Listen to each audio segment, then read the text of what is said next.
Ever get that feeling, where you agree to something and later you're like, wait, why did I say yes to that? Like, how did I end up with this closet full of clothes I never wear? Or eat that weird mushroom pizza my friend insisted on. It's like we're constantly being nudged and swayed even when we don't realize it. So today we're going deep into the psychology of persuasion. Mhm. No, not the manipulative kind, but the kind that makes you a more savvy communicator and maybe helps you avoid that next questionable pizza order. Yeah. You know, one of the most important things I got from all this is the power of perspective, seeing things from the other person's point of view. It's not about trickery, right? It's about understanding what makes them tick. Remember my old college roommate, Sarah? She could convince anyone to do anything. I swear one time she even got our grumpy landlord to fix a leaky faucet and bake his cookies. Her secret. She was a master at framing. Instead of complaining about the drip, drip, drip driving us crazy, she focused on how worried she was the leak would damage the beautiful hardwood floors in the apartment below. Genius, right? She appealed to his sense of responsibility, not to mention his desire to avoid a costly repair. So the lesson, figure out what the other person cares about and frame your pitch around their desires, not your own. It's a subtle shift, but it makes all the difference. But there's more to it than just understanding desires. It's like we all speak different languages, even when we're speaking English, right? Some folks are all about the big picture, while others need every single detail spelled out. Some are moved by emotion, others by cold, hard facts. It's kind of like dating, actually. You wouldn't use the same pickup line on everyone, would you? I once tried to impress a date by quoting Nietzsche. Didn't go so well. Turned out she was more of a Taylor Swift fan. Anyway, the point is, you need to recognize these different communication styles and adjust your approach accordingly. Like if you're dealing with someone who's super analytical, don't bombard them with feelings and vague ideas. Hit them with the facts, the figures, the evidence. On the other hand, if you're talking to someone who's more emotionally driven, a personal anecdote or a heartfelt story can be way more persuasive than a spreadsheet. It's about speaking their language, but on a deeper level. And let's be real, being likable doesn't hurt either. Remember that time I tried to sell my old car? I posted it online with all the specs and the mileage, everything, and got crickets. Then I remembered something from all this persuasion research. People buy from people they like. So I rewrote the ad, focusing on the car's personality. How it had been my trusty sidekick on countless adventures. I even threw in a funny story about how it once helped me escape a swarm of bees. Suddenly, I was flooded with inquiries. Turned out that what people really wanted wasn't just a car. They wanted a story, a connection. But there's a difference between being genuinely likable and just trying to be everyone's best friend. It's about finding common ground, mirroring the other person's vibe, making them feel like you're on the same wavelength. You know that feeling when you meet someone and you just click? That's the kind of connection that makes persuasion effortless. Now, here's where things get a little tricky. We all know credibility matters, right?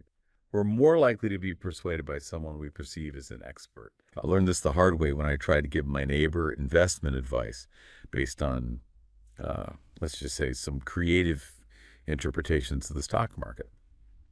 He politely declined. But then he hired a financial advisor with a fancy suit and a bunch of acronyms after his name, and suddenly he was all ears. The takeaway. Aligning yourself with credible sources and experts in the field can add serious weight to your words, even if you haven't quite reached guru status yourself. But even with all the credibility in the world, you still need to present your case in a way that's compelling, right? It's like, you can have the best ingredients, but if you don't know how to cook, you're not going to win any culinary awards. It reminds me of this time I tried to convince my family to go on a camping trip. I had visions of us roasting marshmallows under the stars, bonding around the campfire. All they could picture was mosquitoes Huh.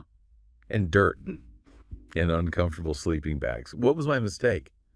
I focused on the logistics of camping instead of the experience.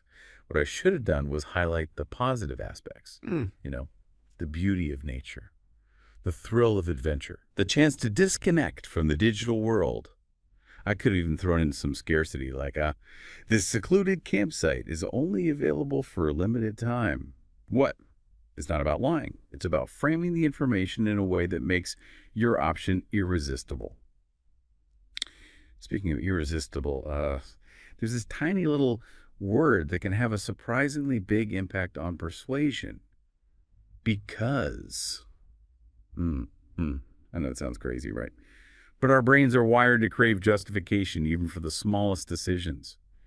Remember that time I needed to borrow my neighbor's lawnmower? I could have just asked, but instead I was like, hey, would you mind if I borrow your lawnmower? Because mine's in the shop and I really need to tame this jungle before my in-laws come over. You didn't hesitate for a second. That because gave him a reason, a justification, even if it was a bit silly. And here's another psychological tool that's super helpful when it comes to understanding people's motivations. Maslow's hierarchy of needs. You know that pyramid thing, right? It basically outlines the different levels of human needs, from the basic survival stuff like food and shelter, all the way up to more complex needs like self-esteem and self-actualization. So how does this apply to persuasion? Well, let's say you're trying to sell someone on a luxury vacation package. If they're worried about making rent, that trip to Bali is going to be the furthest thing from their mind. But if you can frame it as an investment in their well-being, a chance to de-stress and recharge so they can be more productive at work, well, certainly that vacation starts to look a lot more appealing. It's all about understanding where someone is on that hierarchy and tailoring your approach accordingly. Now let's dive into something a little more controversial. Subliminal messaging. Is it real? Can you actually influence someone's behavior with hidden messages? Well, the idea of like brainwashing someone with subliminal messages is a bit far-fetched. But there's no denying that language can be used to subtly nudge people in a certain direction. Like, remember those embedded commands we talked about earlier? Phrasing a question in a way that assumes compliance can make it harder for someone to say no. Instead of asking, do you want to meet for coffee? You could say, so when are you free to grab coffee this week? It's like you're planting a seed in their subconscious, making it easier for them to say yes. And while it's not mind control, it definitely taps into the power of suggestion. We all have these subconscious triggers that influence our behavior. And language is a powerful tool for activating them.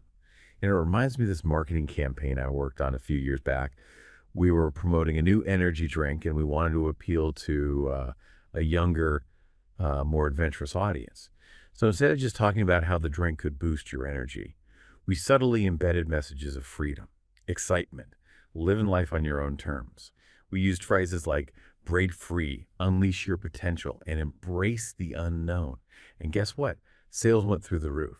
Now, I can't say for sure whether it was the subliminal messaging or just a really good product, but it definitely got people talking.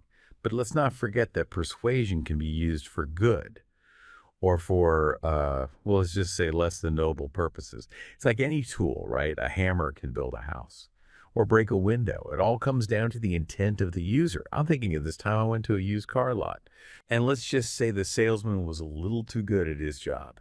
He used every trick in the book, framing, scarcity, even a little bit of that embedded command stuff. And I almost fell for it. I was this close to signing on the dotted line for a car I didn't need and probably couldn't afford. But at the last minute, something felt off.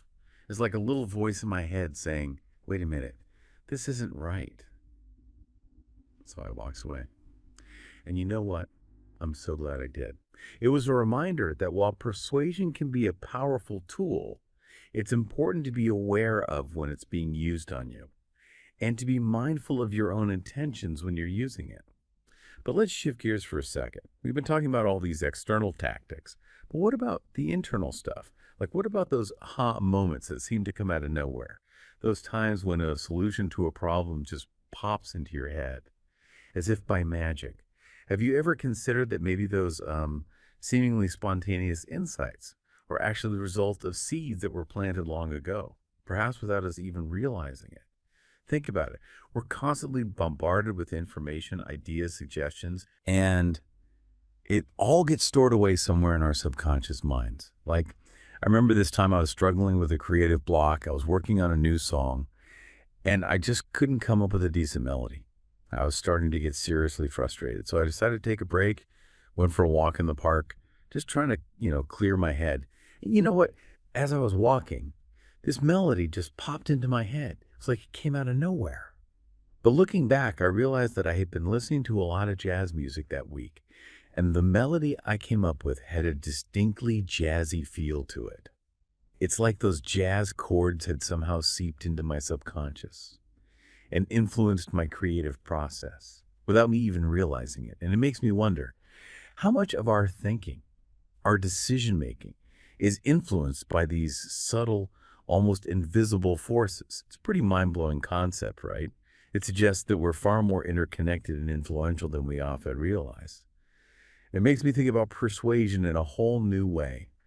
Maybe it's not just about the immediate message we deliver, but about the long-term impact we have on people's thoughts and beliefs. It's about planting seeds of inspiration that can blossom into positive change.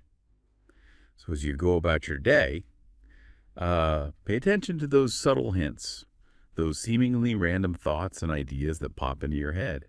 You never know, they might be the result of a persuasive seed that someone planted, whether intentionally or unintentionally. And who knows, maybe you'll inspire someone with a seed of your own. It's a fascinating world we live in, filled with endless possibilities for connection, influence, and, persuasion. So go out there and use your newfound knowledge wisely. And maybe, just maybe, you'll discover that you're more of a master persuader than you ever realized.